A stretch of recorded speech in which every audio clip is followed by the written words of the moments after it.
Coco, fifth emperor of the sea. No other than Monkey D. Luffy.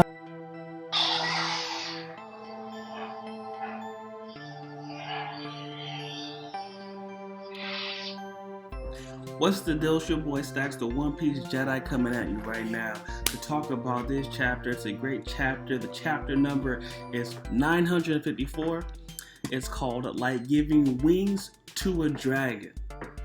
Which I was like, okay, that title was weird. But the first thing that I liked about this chapter was the cover page. It's another one that's actually telling stuff that's going on in the story, and we see that the Compone Beige Gang Squad was gonna try to get over the red line. Not really sure what their technique for getting over was gonna be, but there are hella marine ships actually shooting at them because the reverie is still going on right now.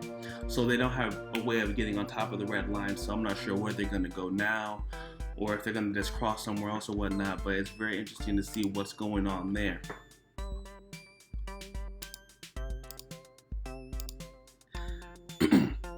Right, so first thing in this chapter, we're at Wano Kuni. We're looking at Zoro, right? And a lot of people thought that Zoro wasn't going to be giving up his sword, Shishui, which I personally don't want him to give it up because he earned it fair and square.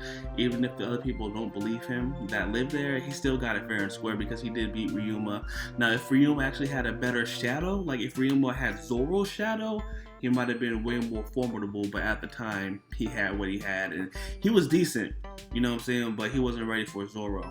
And it looks like Zoro is going to be willing to get one, if not both, of the long swords that Kozuki Odin had, you know, because Odin's daughter is talking about giving him Inma, while Momo has the other one. So, I mean, if Zoro gets two long swords, that would be cool. You know, he could definitely put working with those. I would prefer for him to keep Shishui.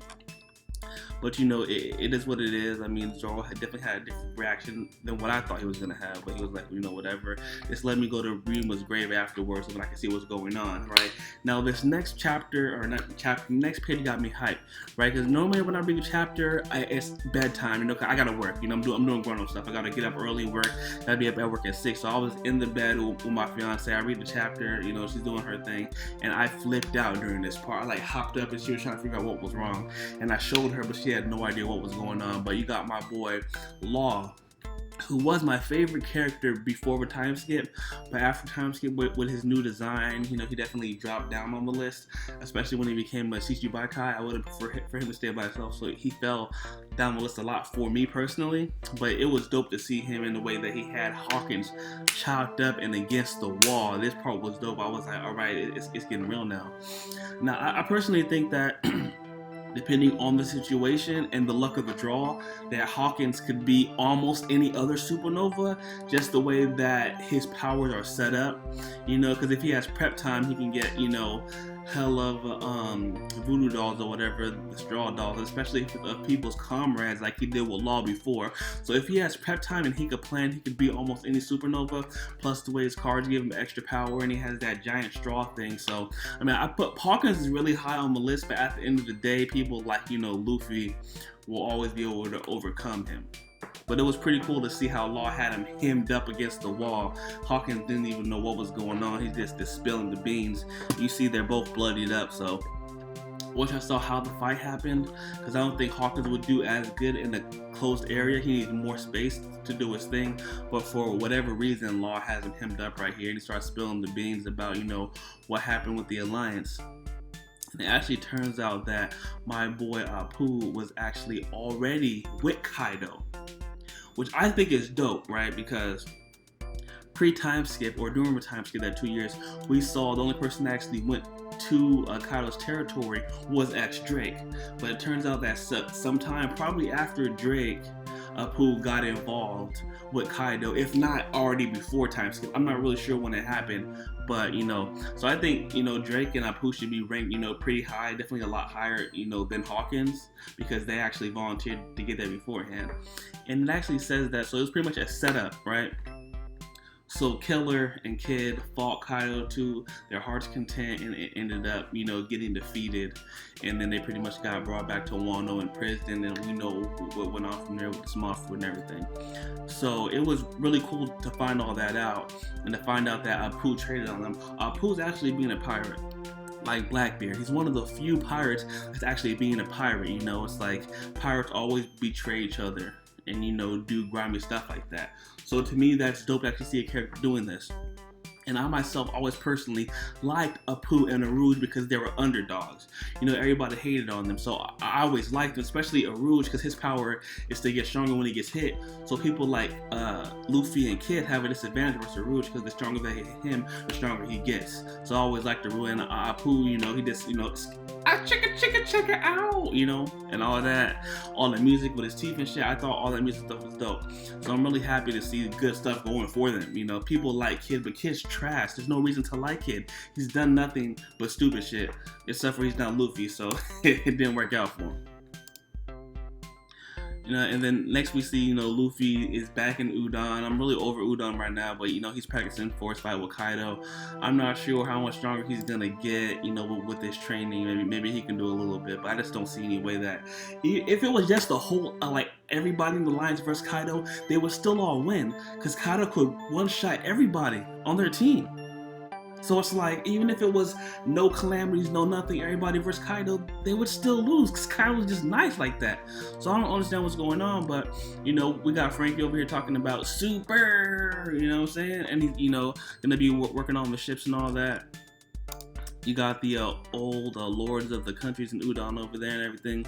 And then it explains how Yasue, drew the two lines and changed the port to a different port because it has legs now and all that, which was cool to know. Yasue, definitely a great character to know about. Oda definitely did a good job with him. I really like that a lot. And then you get a really cool double spread, and it pretty much has like most of the main members of the alliance are in one area talking and everything. So I really like that. It's a really cool picture. You can actually really see how tall Brook is because when he's sitting down, he's still towering over Zoro, and you can see how much of monsters everybody else is because Zoro is like one of the shortest people. Everybody's like taller, thicker, bigger, but Zoro pretty much has some of the best hands out of everybody in there. And I would say out of the 9 scabbards, Kinemon used to be the strongest, but after 20 years of practice, I'm pretty sure he's no longer the strongest. He's definitely not the weakest either, don't get me wrong. And then we find out that I guess there's 2 ways to get into Wano. One is riding up a carp like Luffy did on the other side. Excuse me. And another one is going underneath the waterfall, but you need you need Kaido or Oden until you get up that way. And I'm actually hoping that Luffy's whole alliance comes. I think they can all ride the carps up because if they, go through the waterfall, they can get trapped and stuff like that. So that wouldn't be as good. Right, so then this, I got really hyped around this part too because, we're seeing, the my boy Apu arriving for this festival, whatever, the golden Kirikweka, whatever they want to call it. I'm not even good with Japanese words. So it's like this, the gold cop, whatever they want to call it. And you see Apu here singing along with one of his crewmates. And you see these little kids talking about the numbers. I'm like, what are the numbers? What are they? All of a sudden, you get instant hype on the next page.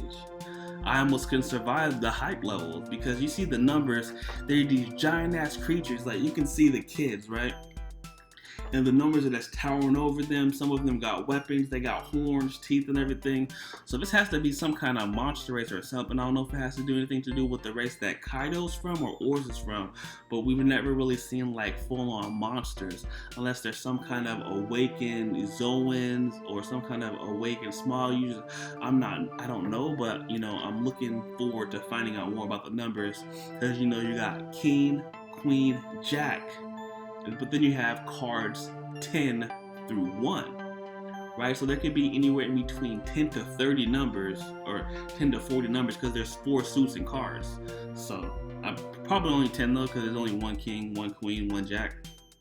So that's really cool to know. And we already know who Joker was. There's normally 2 Jokers in a deck too. So, but it's not like exactly on a card deck. So I'm really looking forward to getting more information about that. But the bomb that dropped at the end. The new strongest force in the world of One Piece, Kaido and Big Mom, have teamed up to make a pirate alliance that will take over the world and then fight to kill each other after the world is taken over. I don't know what's gonna happen now, because they already had enough problems taking down 1 Yonko, and now 2 Yonkos. They're not ready. They're just not. They need help. They need Shanks to come through, Blackbeard to come through, somebody, or, but here's the thing, the Marines. Now, what I think is going to happen is maybe after the revelry's over, they'll send, you know, my boy Fujitora, who will definitely help out Luffy, and then my boy Green Bull. We don't know much about him, but him and Fuji seem pretty cool. So if those 2 come and bring some people like maybe Garp, Kobe, and them, it can get really lit. Because if we can see Kobe go all out in Wano, whew, I've been looking forward to Kobe, because I think end of the series, Kobe is going to be Luffy's #1 enemy, because if you look at who he was trained with, Garp, for longer, Luffy getting trained by Rayleigh for just like 1.5 years boosted his strength so much. So Kobe getting trained by Garp for years on end, you know, at least like 2 years from when, you know, we first saw him at the beginning of the series, probably like a total of 4 by now. Like, in the series, Kobe's going to be a monster, so I'm looking forward to that. You know, this chapter was amazing. I'm definitely going to give this chapter 9 lightsabers out of 10.